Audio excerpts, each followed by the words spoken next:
Welcome to the show. It is time. We are here. We're going to rise. We are going to rise. We are going to up level. We're going to start this week off an awesome energy. So excited to have our live audience here. So thrilled that all of you on Spotify and Apple and LinkedIn and YouTube and Facebook and Instagram, wherever you are streaming this in. So happy to be together today. Let's rub our hands together, get ready to balance the right and left hemisphere of the brain, and let's get ready to make this week epic. This week gets to be epic. What we're going to be talking about today, I love when I get a whole bunch of questions that are the same question. People DMing me, texting, emailing, coming to events that I'm running with the same question. And I'm going to speak today about one of the questions that I get asked so much right now, which is, do you use AI to write books? Should I use AI in my book writing process? How can I use AI in my book writing process? And I'm going to share really directly and very potentially, I don't know, maybe it's going to sound a little bit forceful because I have strong feelings about this. And I'm also going to reference Emerson, one of my favorite transcendentalist writers, and say that this is how I feel about it today, and I reserve the right to change my mind tomorrow, right? That was a famous quote by Ralph Waldo Emerson. All right. So if you read the early American authors and the transcendentalist movement, you might know that one. We are in an unprecedented era. We are in a time of rapid growth. We are in a time when technology is changing, the world is changing, all kinds of stuff is going on. And we have at our fingertips now these tools that expedite things, that speed things up, that can do neat things for us in the world of artificial intelligence. And for me, I feel very, very clear about what my boundaries are and what my intentions are in how that informs a book writing process, right?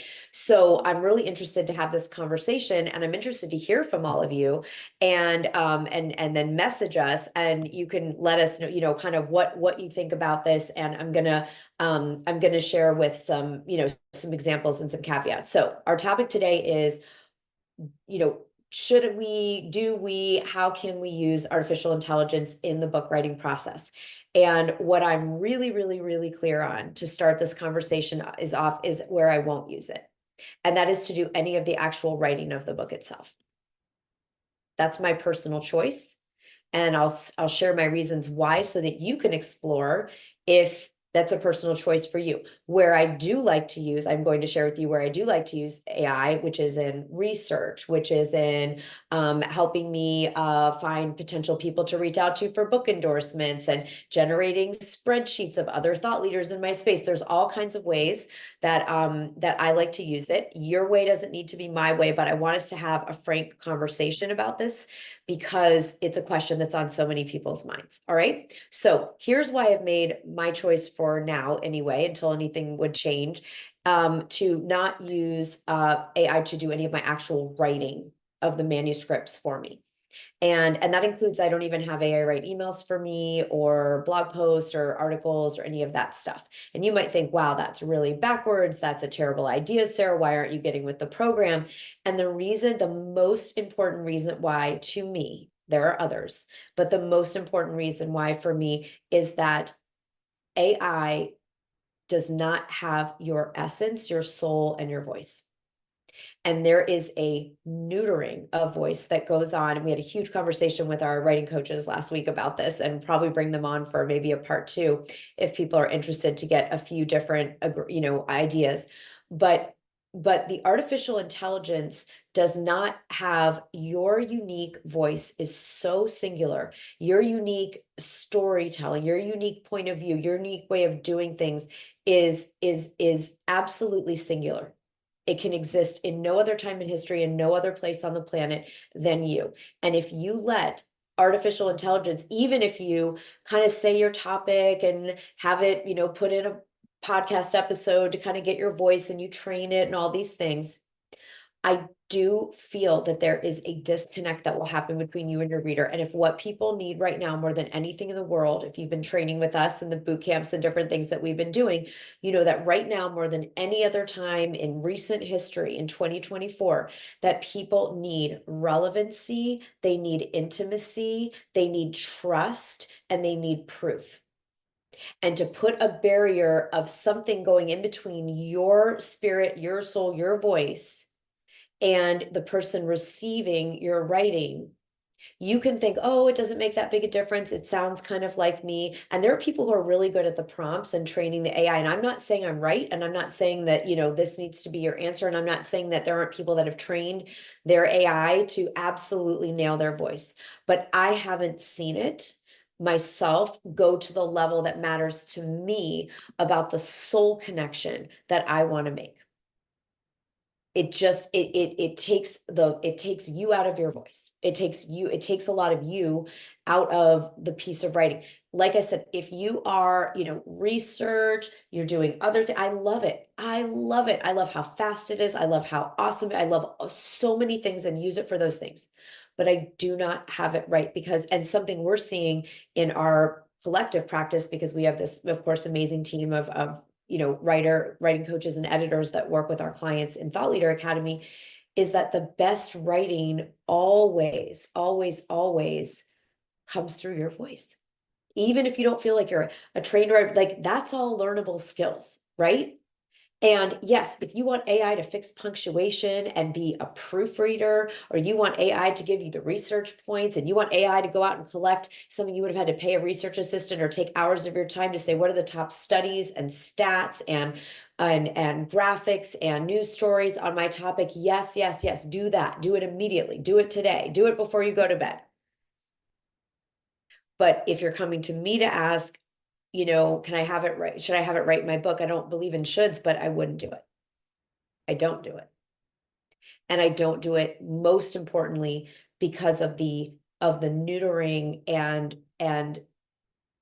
and sort of disassociation with your essence and voice. You're going to get something so much more general and generic, which is the whole thing that turns, you know, kind of glasses the eyes over, right? Those of you that have trained with us know about specificity and sensory detail. Okay, so this is not about me having an agenda for you. I'm sharing because I get asked this question all the time. What do I do? And so that's what I'm sharing. Now, there are a couple other things to consider. So if you are considering wanting to be eligible for certain bestseller lists and awards, they will check if your book was written by AI, and you are out. You're out. It's not happening. Okay, because that's what the publishing industry right now has decided. So that's another thing. Now, you might not give a rat's you know what, right? You might say, I just want to write a great, you know, lead gen book. I want to, you know, kind of, so absolutely decide for yourself and use your intuition about, but we want to have this conversation for what should I be considering?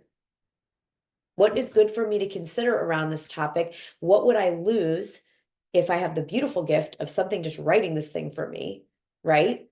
Versus what would I gain?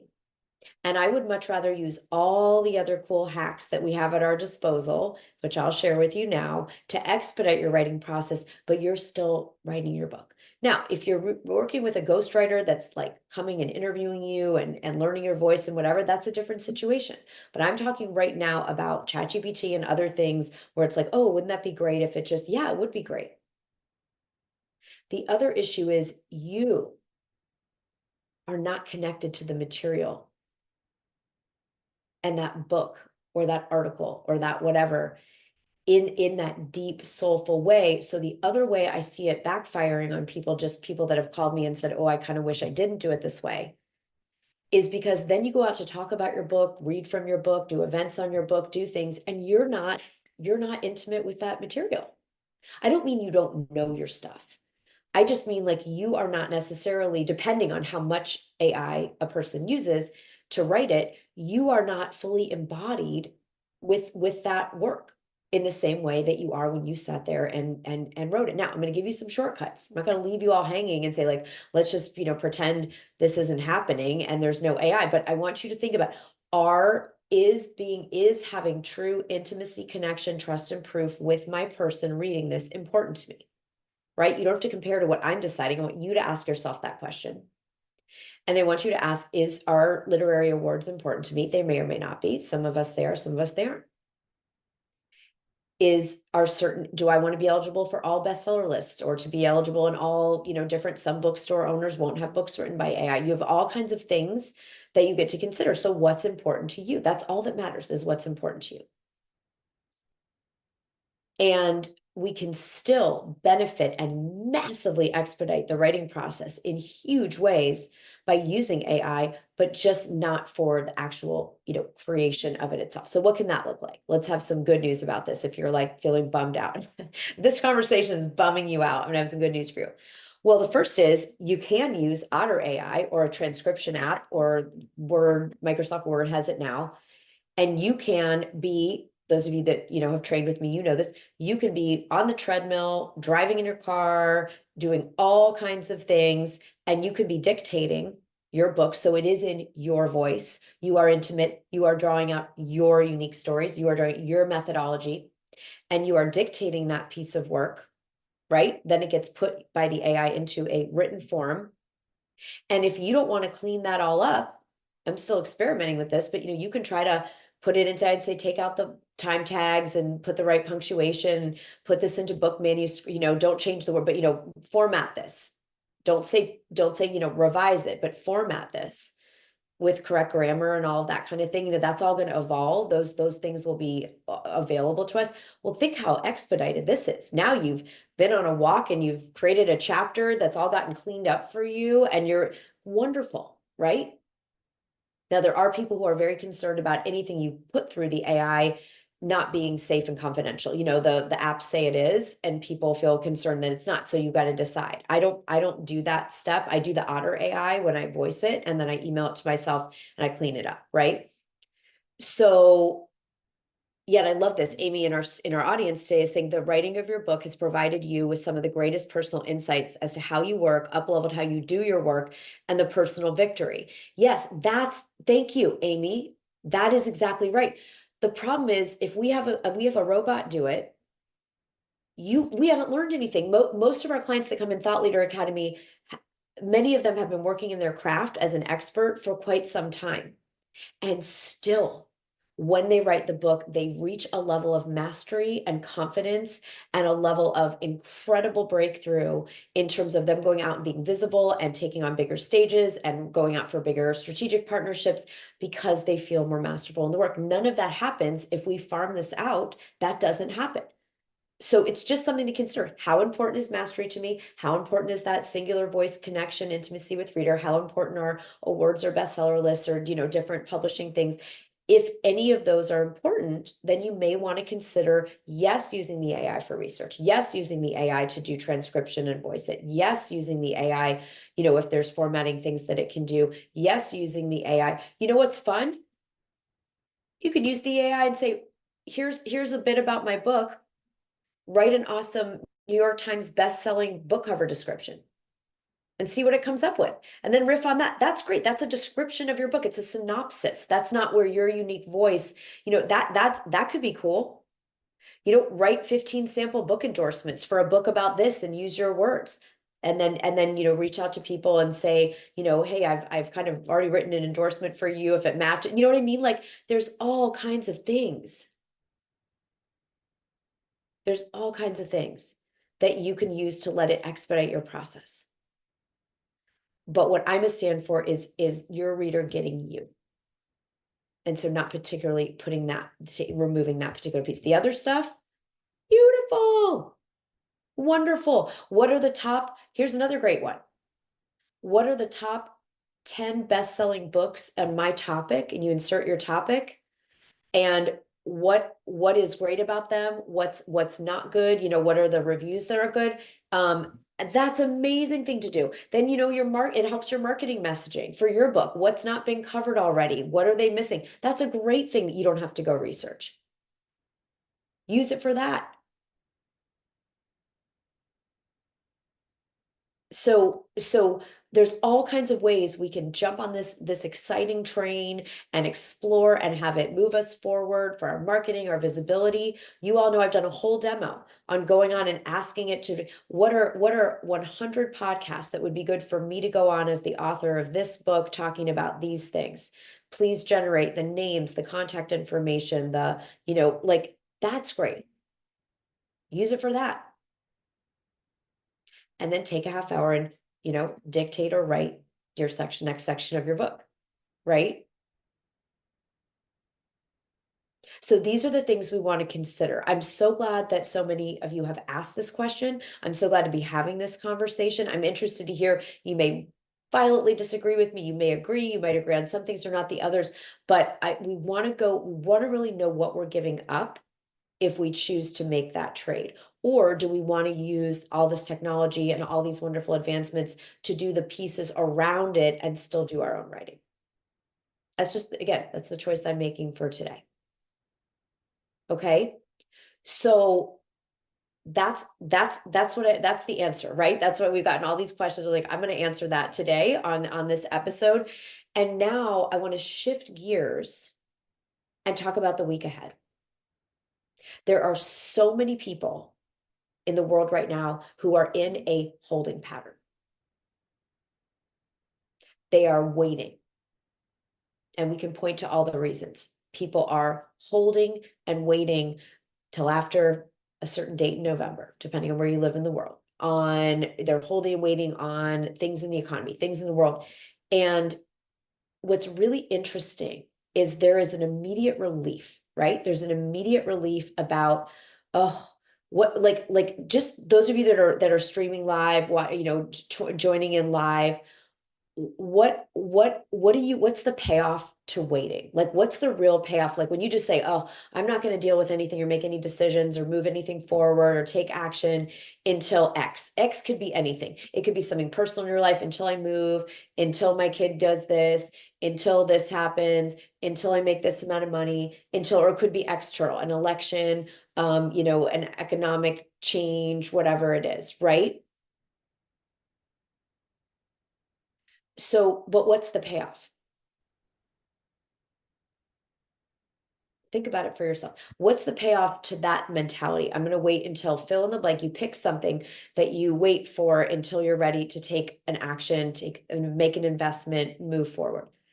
Yeah, well, I'll tell you the ones I've coached people for 20, years, and I've been in my own head for, a lot longer than that. The payoff is I don't have to freaking do it. I don't have to take action. I don't have to spend the money. I don't have to spend the time. I can go watch TV. I can just check out. I can whatever. I can just go be a consumer, not a creator. I can keep that money in the bank. There's all kinds of things that feel really nice. They create sense of safety. They create relief. I mean, think about, like, these are real payoffs, right? I know some of you are laughing. Yeah, Tanya, and that is exactly it. But what is it costing us? So I want everyone to think about something right now. And believe me, I'm doing this to myself. Okay. We're in this together. What is something that you have decided you're waiting on? It could be something you're going to invest in financially, invest your time, make a decision, move something forward, take a risk. Okay. So I want everyone just take a moment, and everybody listening, I want you to think of something right now that you are doing this with.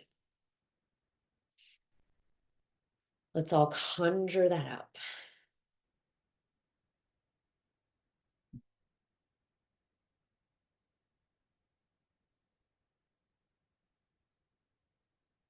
Okay. And now write down the three best things about not needing to do that now. Like what are the three? Is it relief? Is it a sense of financial security? Is it it just is you're off the hook for taking action. You don't have to spend that time right now. Like, just identify for yourself your biggest payoff. I'm going to do it too. Okay, let's do that now.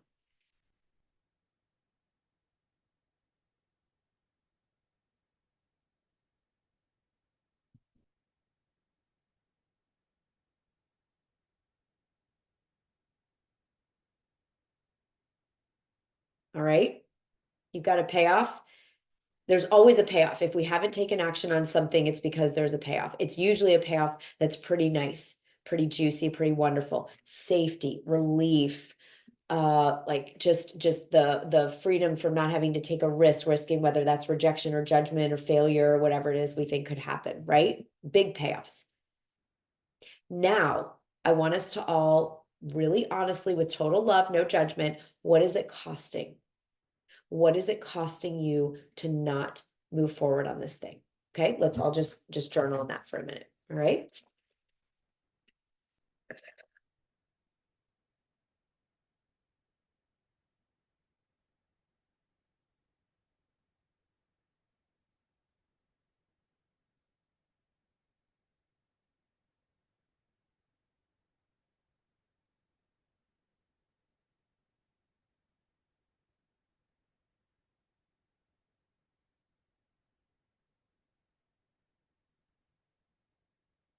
Is it costing you something?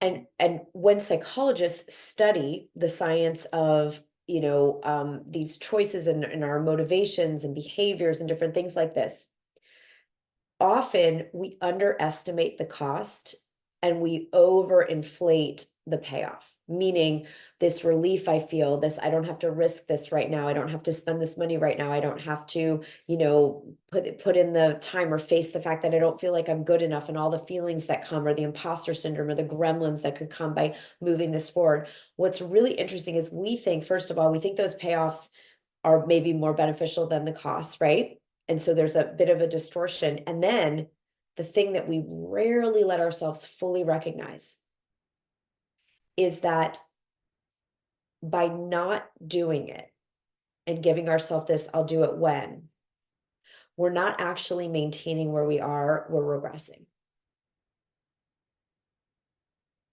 We're actually, there's a backward movement, because the way life is formed is that we are either growing or going backwards. We're really not just staying. So meaning that when we decide to do this, if we actually do at some point in the future, it is going to be a much heavier lift than we often anticipate, because we kind of did that stagnation, regression, backwards movement. And I really didn't believe this until I observed in myself a couple of things that I put off. That I put off things, like I've put off things in this, that I would put in this category, like getting better at tax strategy, instead of just kind of going, oh, I'll just, kind of, file my taxes like in a very basic way, instead of learning what else. Well, that cost me in the moment. I was like, oh, good, I don't have to learn something new. And this feels kind of complicated. And, find someone who really knows what they're doing that's super ethical. And I don't want any, I want it all like really, really, anything I do. Well, that's probably cost me multiple six figures at this point. And if you'd asked me in the moment, hey, Sarah, do you want to save $300,000 over the next X years and just take like 2 stupid weeks and actually, talk to some people that know what they're doing? I would have felt like absolutely insane to not do that. It's like, do I want to pay an extra multi six figures because I get the relief of not having to learn something that I don't know and, figure something out and whatever? Like, that's just an example. There was a financial cost that I was in denial about, right? Um, I spent 2 decades wanting to be a writer and fantasizing about being a writer and kind of writing on my own, but not showing anyone and not getting any help and not learning about the publishing industry. And do I wish that I'd started publishing like when I first started getting the inspiration to be, yeah, I do. I do. I do wish that.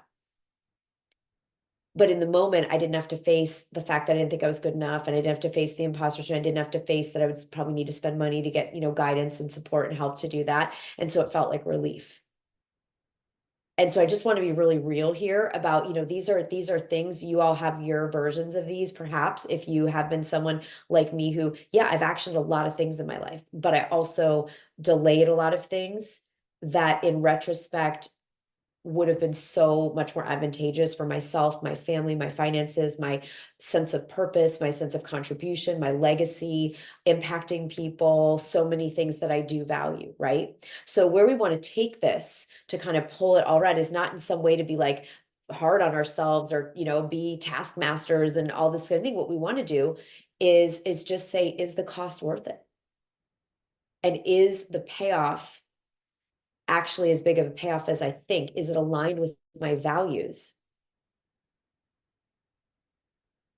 Or would I want to make a different choice? And would I want to take off the table waiting for either something external or in my inner world to be at a certain place before I do that? Or do I want to trust life that what I am seeking is seeking me? And if I've gotten the tap from the big magic to action something, to learn something, to create something, to contribute something, to invest something, to go to a next level, that I'm actually like, I'm going to be supported in that, and it's going to be good. It's going to be good for me, others in the world.